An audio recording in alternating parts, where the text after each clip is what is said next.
Kasalxonada juda ham ko'p yomon voqealar sodir bo'lgandan keyin 2004-yil aholi u yerdan tark etadi va hozirgi paytda kim bu yerga kelsa 6 oylik qamoq jazosi beriladi va biz o'sha kasalxonaga yetib keldik. Bino ichkarisiga kirganimizdan birinchi xonaga kirib, u yerdagi turgan qog'ozlarni o'qib o'rganib chiqdik. Aynan o'sha payt men nimadir eshitdim va e'tibor bermaslikka harakat qilib ichkariga kirdim.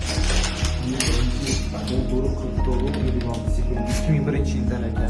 Qog'ozlarda qayerlarga to'lov bo'lgan va oxirgi so'rov 2004-yilgacha edi. Aynan meni qulog'imga har xil narsalar eshitilishni boshladi.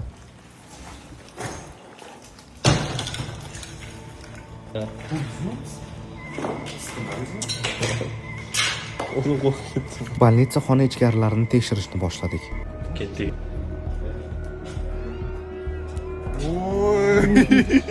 Men biziga oldim. Ko'rdinglarmi? O'zi O'zi yopilib ketdi. Siz tegmadingizmi hozir? Men tepamda xudo turib tegmadi. Yopildi, ketdi, surdik o'tdi.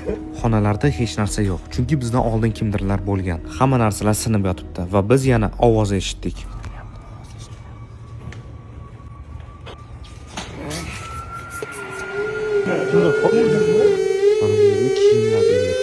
Atroflarda haqiqatan ham hech kim yo'q.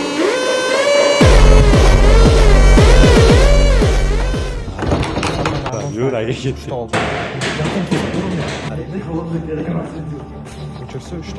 Bizni kuzatishda davom eting. Eng zo'r kontentlar hali hammasi oldinda.